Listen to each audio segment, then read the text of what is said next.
अगला जो मेथड है सेपरेशन का वो है इवेपोरेशन। तो कब काम आएगा ये?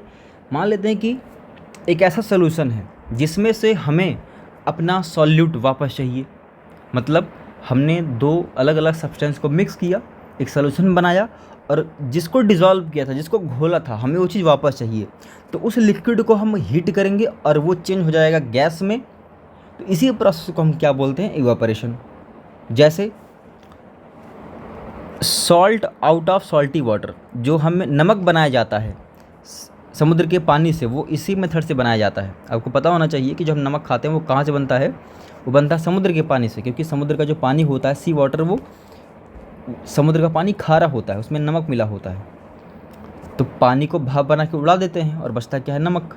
तो इवेपोरेशन कहाँ से होता है? सरफेस से होता है। जैसे ये पानी है, ये चाहे इसको आप यहाँ से गर्म करें, चाहे ऊपर से सनलाइट आए इसको गर्म करें, तब होता क्या है भैया, यहाँ से जो सरफेस वाले वाटर पार्टिकल्स हैं, यहाँ पे जो वाटर पार्टिकल्स होंगे ये कन्वर्ट हो जाएंगे लिक्विड से गैस में, और ये वापस चले जाएंगे इन्वायरमेंट में।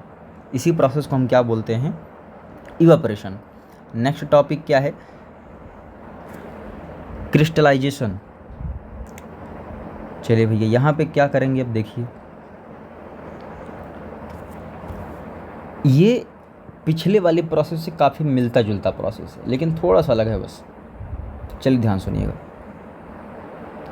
यहाँ पे एक नया शब्द आएगा, सैचुरेटेड सॉल्यूशन।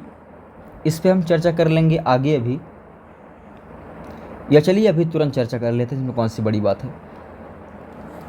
सपोज़ हमने ले लिया वाटर और इसमें हम डालने लग गए चीनी, यानी कि शुगर।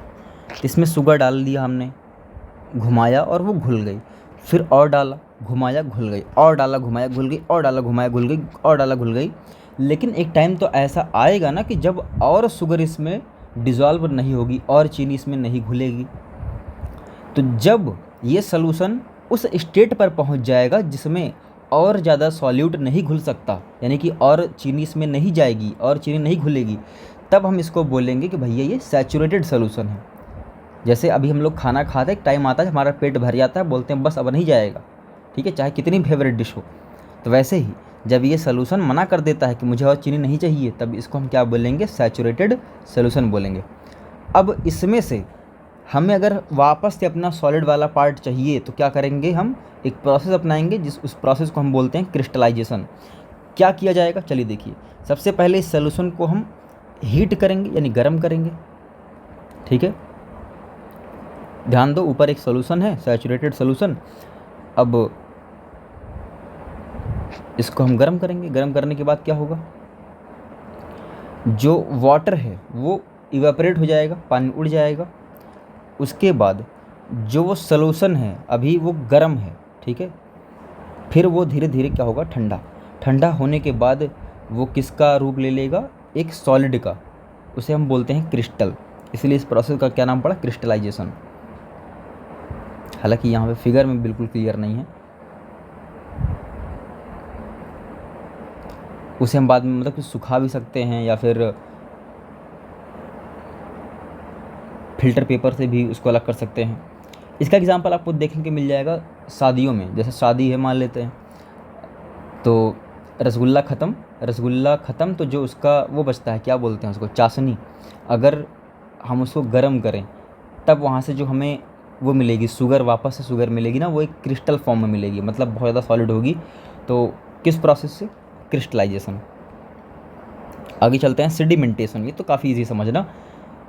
मान लेते हैं कि एक लिक्विड में हमने या दो अलग अलग सब्सटेंस हमने मिला दिया, उसमें जो हैवी वाला पार्टिकल होगा वो नीचे बैठ जाएगा थोड़ी देर बाद। बस इसी प्रोसेस को हम क्या बोलते हैं? सेडिमेंटेशन। क्या लिखा है? The process of separation of two components in such a way that the heavier substance settle down. मतलब जो हैवी सब्सटेंस है वो सेटल डाउन का मतलब नीचे बैठ जाता है, इसे हम क्या बोलते हैं?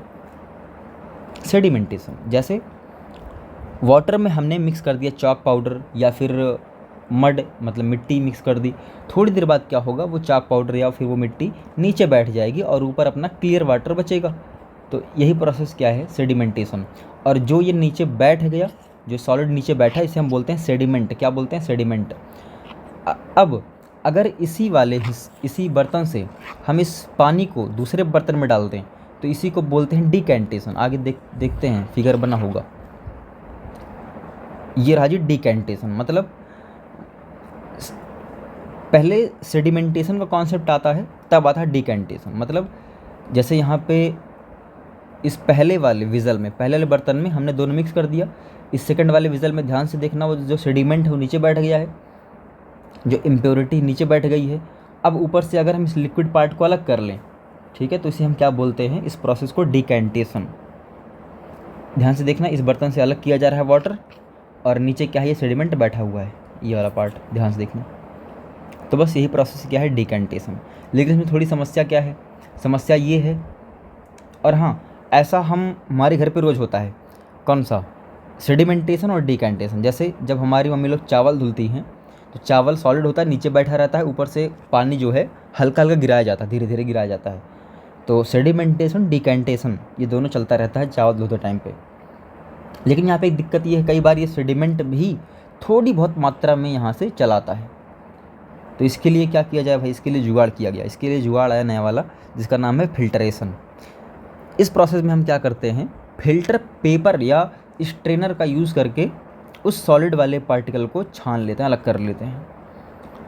तो आइए देखते हैं फिर क्या क्या हो रहा है यहाँ पे। यहाँ पे हमारे पास है, इस ऊपर वाले बर्तन में वो मिक्सचर है जिसमें एक सॉलिड मिक्स है, उसे हम अलग करना चाहते हैं। और यहाँ पे इसको बोलते हैं हम लोग फिल्टर पेपर। यहाँ पे फिल्टर पेपर लगाया गया है, और ये फ़नल है। फ़नल का मतलब एक पाइप, जिससे वो लिक्विड नीचे आएगा। और इस वाले बर्तन को हम क्या बोलते हैं, कोनिकल फ्लास्क बोलते हैं।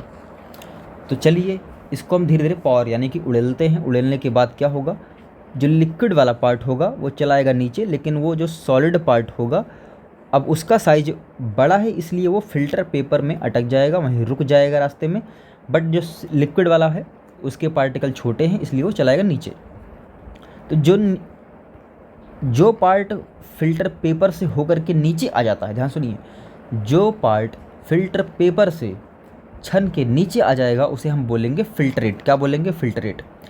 और जो सॉलिड पार्टिकल जिसका साइज बड़ा था, जो फिल्टर पेपर में रह गया, उसे हम बोलेंगे रेसिड्यू। क्या बोलेंगे, रेसिड्यू। फिर समझ लीजिए, इस सॉल्यूशन का वो पार्ट जो फिल्टर पेपर से होके चलाएगा नीचे उस कोनिकल फ्लास्क में, उसे हम बोलेंगे फिल्ट्रेट। और जो उसे फिल्टर पेपर में रह जाएगा उसे हम बोलेंगे रेसिड्यू। बस यही प्रोसेस क्या कहलाता है, फिल्टरेशन। नेक्स्ट क्या है, कंडेंसेशन। तो ये एक ऐसा प्रोसेस है जहाँ पे हम एक गैस को कन्वर्ट करते हैं लिक्विड में, ठीक है। तो कई बार होता है कि हमें सेपरेशन के लिए इस मेथड की ज़रूरत पड़ती है, कंडेंसेशन बोलते हैं इसे हम। मतलब गैस को लिक्विड में कन्वर्ट करना, ये क्या कहलाता है, कंडेंसेशन। ये तो काफ़ी सिंपल था, ख़त्म, फिगर भी नहीं है।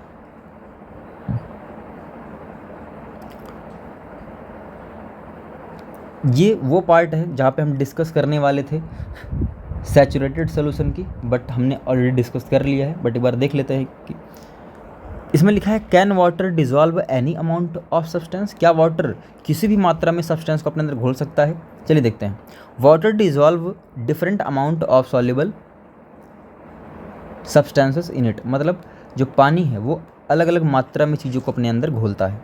तो एक सैचुरेटेड सॉल्यूशन वो होता है जिसमें और ज़्यादा सब्सटेंस डिज़ोल्व नहीं किया जा सकता। क्या लिखा है, कैन नॉट डिज़ोल्व, मतलब और ज़्यादा सब्सटेंस हम उसके अंदर डिज़ोल्व नहीं कर सकते।